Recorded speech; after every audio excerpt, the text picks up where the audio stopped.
Have you ever looked into the eyes of the person you love most and realized you were nothing more than a stepping stone to them? I'm David, and for 5 years, I thought I was building a life with Sarah in the heart of Chicago. I worked double shifts at the warehouse, coming home with grease under my fingernails and an aching back, all to put her through her marketing degree. I didn't mind the struggle because I thought we were a team, but the moment she got that diploma, the team became a solo act. She didn't just leave, she tried to erase me. Before we go deeper into this story, take a second and hit that subscribe button.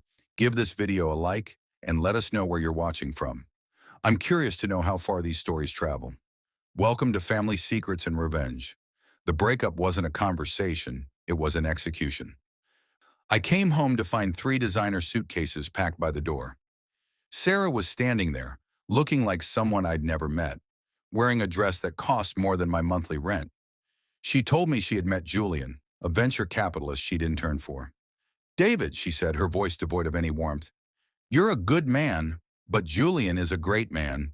He can give me the world. You can barely give me dinner at a chain restaurant."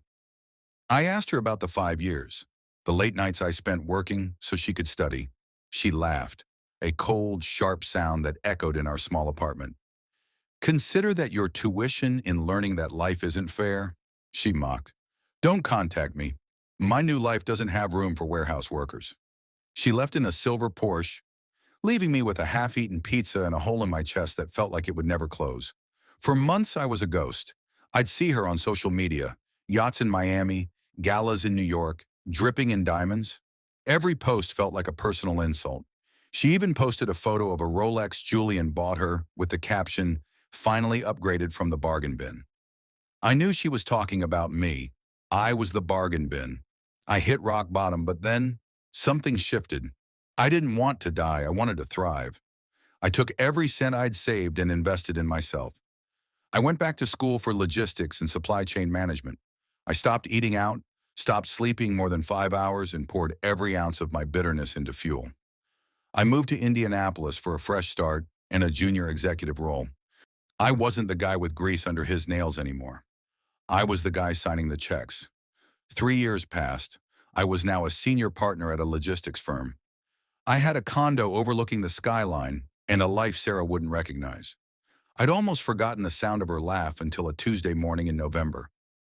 I was pulling into a gas station on the outskirts of the city when I saw a battered 10-year-old sedan parked near the air pumps. The windows were fogged and the back seat was piled high with clothes. A woman stepped out to use the trash can. She was wearing a faded hoodie and leggings with a hole in the knee. Her hair was matted and her face looked hollowed out by exhaustion. It was Sarah. The Millionaire's queen was scavenging through a gas station trash can for a discarded soda cup. My heart didn't race with love. It plummeted with a strange, heavy pity. I stepped out of my SUV. The beep of my alarm made her jump. When her eyes met mine, the color drained from her face. She looked at my tailored suit, my car, and then down at her own trembling, dirty hands. "David," she whispered, the arrogance was gone.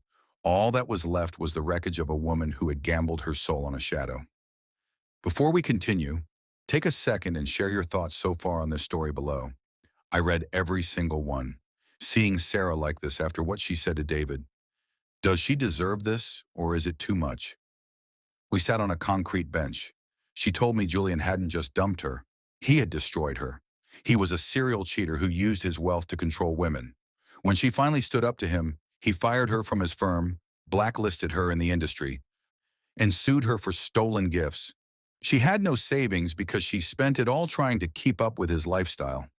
She was homeless, drifting from city to city, too ashamed to go back to her parents. "I thought I was moving up," she sobbed, her tears streaking the grime on her cheeks. "I thought you were the one holding me back, David, but you were the only thing keeping me grounded." I listened to her talk about sleeping in parking lots and using gym memberships just to shower. It was a far cry from the yachts and the silver Porsche.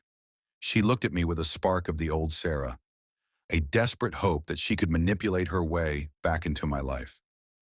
"You look so successful, David. I always knew you had it in you. Maybe we could grab dinner, talk about the old times." She actually reached out to touch my sleeve. I looked at her hand and remembered her telling me I was the bargain bin. I could have taken her back to my condo. I could have played the hero. But I remembered the night she left, how she mocked my hard work and treated my love like a burden. I realized that helping her wasn't my job anymore.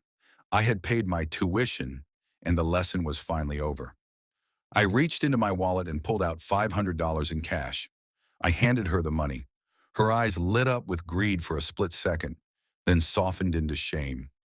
"This will get you a hotel for a few nights and some real food," I said firmly. "But Sarah, there is no us. There are no old times. You didn't just leave me.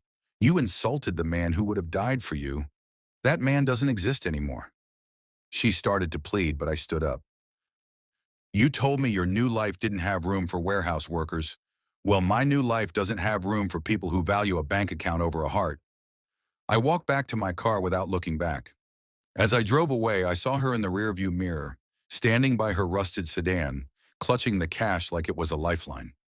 That night, I sat in my quiet, beautiful home and realized that revenge isn't about hurting someone.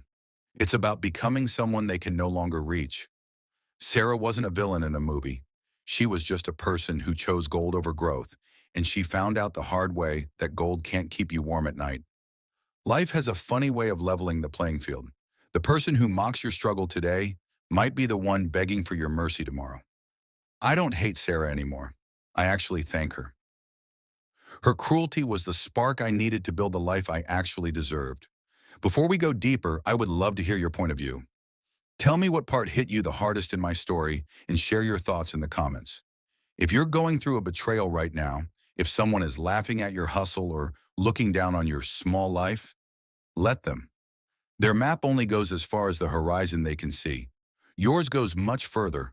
Keep grinding, keep your heart clean, and remember that the best revenge is living a life that makes their absence the best thing that ever happened to you.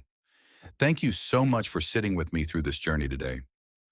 This story is a reminder that character always outlasts currency.